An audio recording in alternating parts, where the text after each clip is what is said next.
Okay, we begin our brief news report with an acknowledgement of what is known worldwide as the Iranian Fun Police.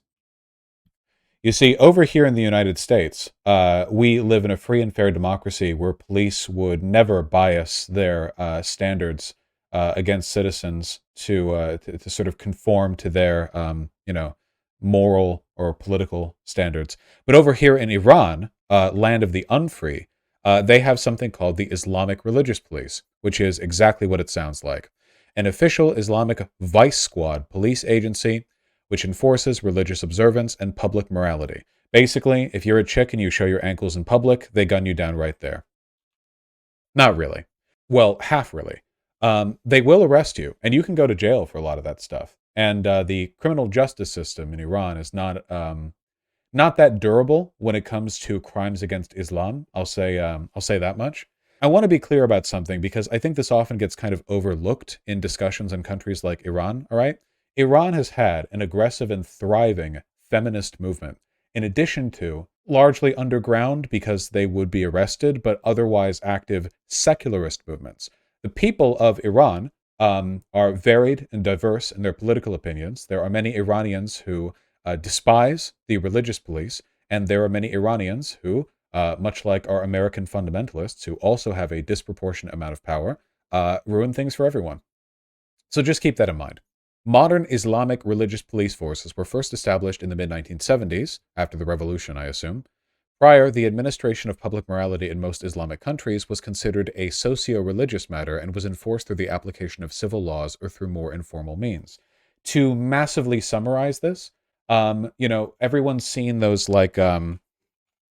photos of Iran from like the 1960s, where you have like just people just chilling and looking, I guess by our standards, quite normal.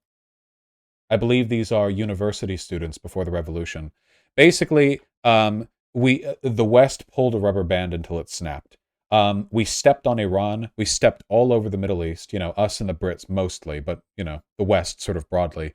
And eventually, we stepped so hard and imposed so many dictators in our favor that there was a revolution, and the revolutionaries were extremely Muslim, just very Muslim. Because it turns out when like the Christian West is stomping all over your part of the world, religious identity is a really good like unifying factor for igniting like revolutionary sentiment. The kinds of people who are going to unite against like a broader system of Christian oppression are usually going to be the more like sort of Islamic extremist types, which is exactly what happened. Revolution, embassy incident, blah, blah, blah. This is why Beverly Hills is currently full of Jewish people, because they're Iranian Jews that call themselves Persian to distinguish themselves from the Iranian regime, who more or less kind of got yeeted when Iran got more religiously extremist and more Islamicist. So anyway, basically, we have the institution of morality police, and they're running around here making sure that everyone's ankles are covered up. Here we go. A religious policeman beating a woman for removing her burqa headpiece in public, Kabul, 2001. So there we go. Now we know. The face of religious policing right here. We've got a lad, and he's thwacking. It's not good. Not great. Taliban police in a pickup truck patrolling a street in Herat in July 2001. This is, of course, not in Iran, but, religious police broadly. Guidance Patrol Dilek van parked in front of Millet Park in Tehran. As you can see, it's very spooky. So you see it has the text of Islam written here on the tinted windows, you see. Because there's not to see here but the words of the Prophet, of course. Spooky Muslim words, Yeah, it's a whole thing. It's not just in Iran, but we're talking about Iran here. Where's the Iran section? The Islamic Revolutionary Committee's Guidance Patrol, Vice Squad in the law enforcement force of the Islamic Republic of Iran, established in 2005. So this is, I think, the modern iteration. Vaush Lamau, that's just Farsi. Yes, when I said spooky Islam words, I didn't... Yes. Okay. It was a joke. So yes, we have the fashion police. And to their credit, They're looking quite dapper, are they not? Look at this hat. I like it. Little gold brim, sort of red stripe. Looking good. Keep it up, man. Don't do anything cringe and theocratic, okay? The patrols usually consist of a van with male crew accompanied by shador-clad females that stand at a busy public place to detain women not or wrongly wearing hijabs. They're driven to a correctional facility or police station, lectured on how to dress, and almost always released to male relatives the same day. There are incidents of longer arrests and more prolonged detainments. And obviously, we're talking about Iran. This is not the most transparent country when it comes to journalism. So, like, people fall through the cracks, like, oftentimes people get a lecture and then get, like, left in the company of their husband or father later in the day. But sometimes worse things happen. And recently, a worse thing happened. Iran rocked by protests over woman's death after dress code arrest. Protesters clashed with security forces in Iran's biggest cities and across its Kurdish region, because Kurds are based, on Monday as anger mounted over the death of a 22-year-old woman after she was detained by the Islamic Republic's morality police. The death of Mahsa Amini, a Kurdish Iranian, and you know there is a racial element to this as well, who was on a visit to Tehran, has rocked the nation. Amini was arrested by the morality police last Tuesday, accused of wearing tight trousers that contravene the Republic's obligatory Islamic dress codes for women. So in Western terms, the pussy was popping. Tehran police confirmed on Monday. While Iranian officials have denied she was killed while in detention, suggesting a heart attack put her in a coma for 4 days before she was released, her death has sparked calls for the abolition of the strict dress codes.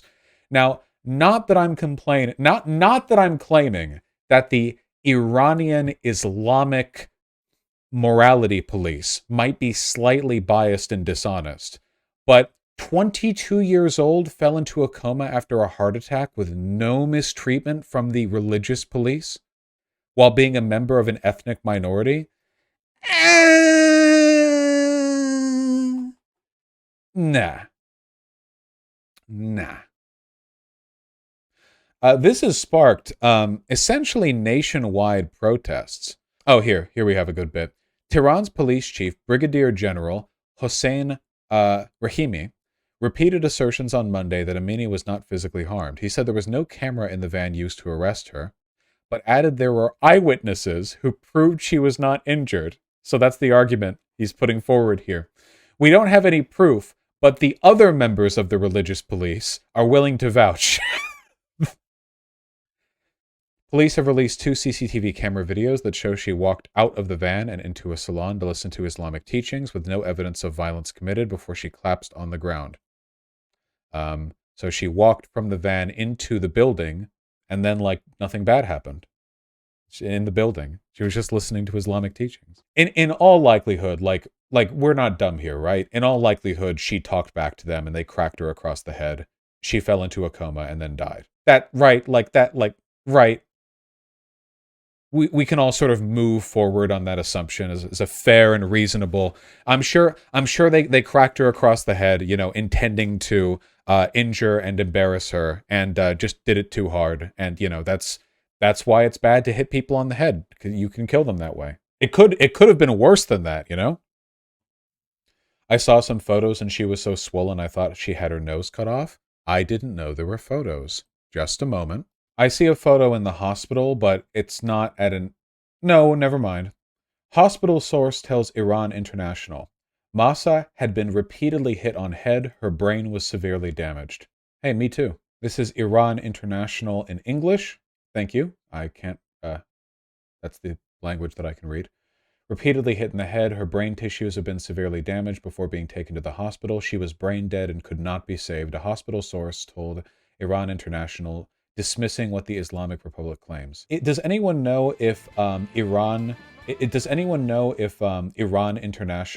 is a is it like a like outside of Iran reporting? Because I feel like the regime wouldn't allow them to say this if they were staffed and operated within Iran. Is this like they're staffed and operated like somewhere nearby, or like in fucking Israel or something? Location is London. Oh my god, it does say that. I didn't even think to look there. Yeah. While we should always be somewhat skeptical of the sort of What's the term when you leave the country? What's the term? It's Israel uses this term a lot. The Israelis, the Zionists. When you're I wasn't thinking expat. I was thinking another one. Diaspora. I was thinking diaspora reporting there. There's always like some degree of suspicion that should be levied here, but as while perusing through Google image search, I am seeing that the idea that Masa Amini was severely beaten and had brain damage is not exactly a controversial take for those who have had access to that information. So great! The morality police murdered her. Great. Phenomenal stuff. There has been an outpouring of support all across Iran, and I think broadly in the Muslim world as well, because there are iterations of this morality police all over the place. I saw, for example, there was some prominent social media parading of women not wearing hijabs and cutting their hair. Now, again, Iran is a authoritarian theocracy, so we're not exactly getting fresh and transparent reports on what's going on within. Much like the Arab Spring, the majority of the news that we're getting seems to be just coming straight from social media, and it's kind of difficult to verify this stuff as it's happening. This report came out, I think, less than an hour ago, that 4 people have been killed in Iran so far during these protests. The reports can't be independently verified by Reuters at this time, but they are coming from the Henga Human Rights Organization, which is reporting on these deaths. The claimed deaths were from gunfire. 2 of the people were killed as security forces opened fire on protesters in the Kurdish city of Saqqez. Again, a racial element to this, or an ethnic element, because the Iranian state does not like the Kurds, because the Kurds want independence, because they keep getting treated like shit. And the Human Rights Org said 2 more were killed in the town of Divandere by direct fire from security forces.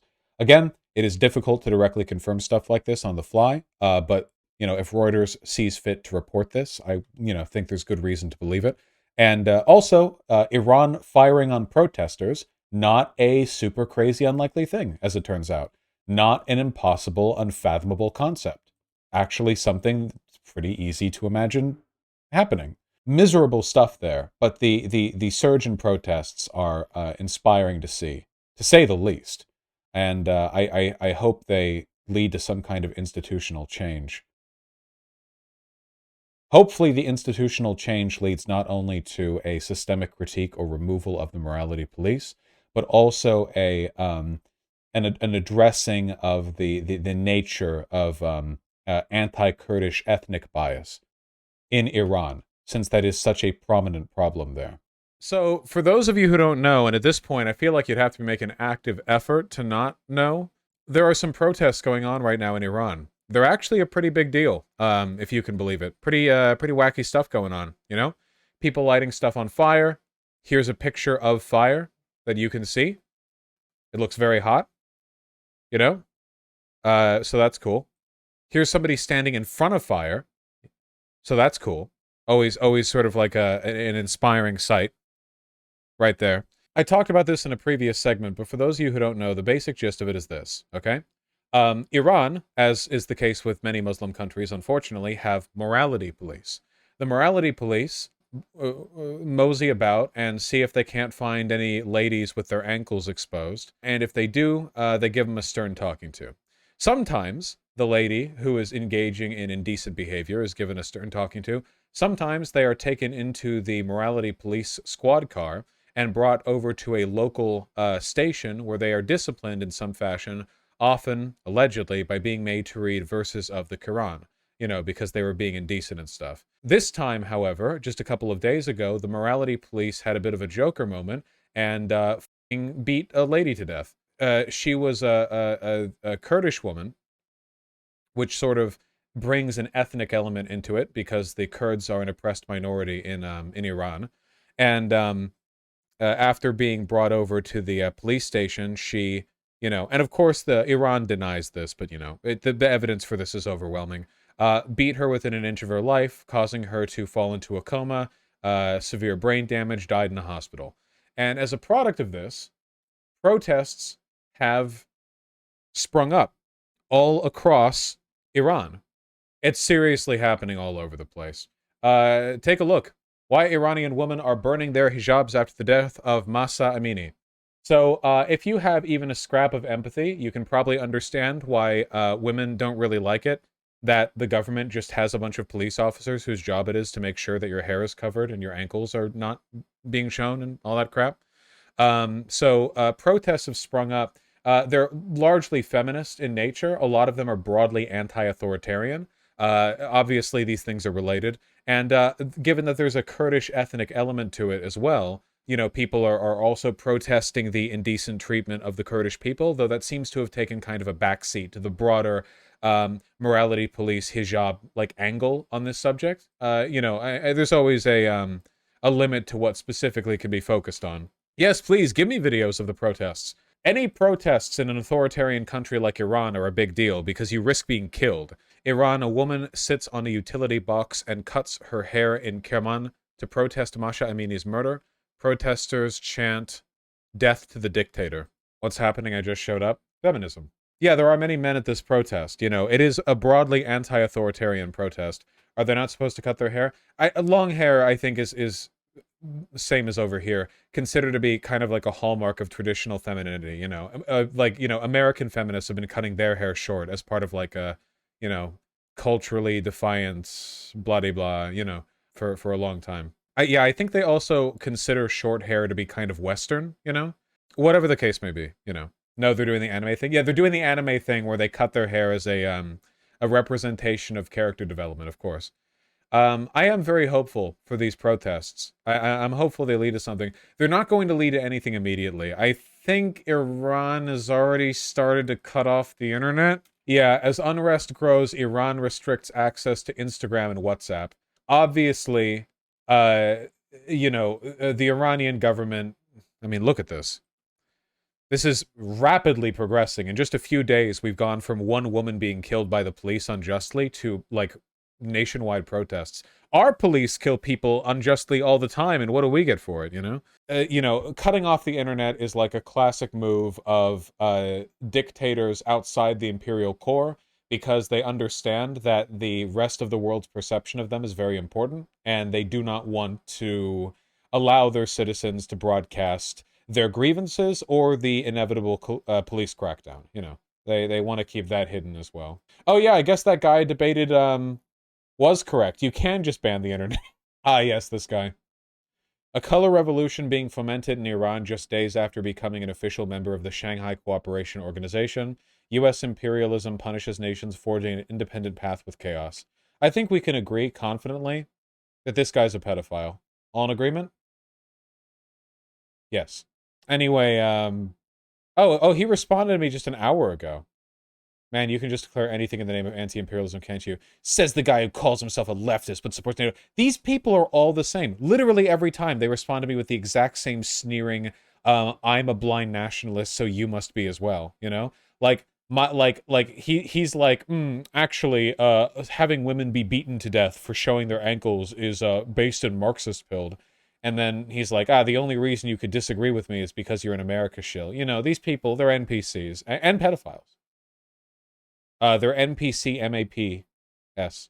Wait, we're not blind nationalists here? No, I'm a sighted nationalist. I've got locked forward. I'm looking straight down the line. You know, I know exactly why I'm a nationalist. And it's because America is the land of the brave, home of the free.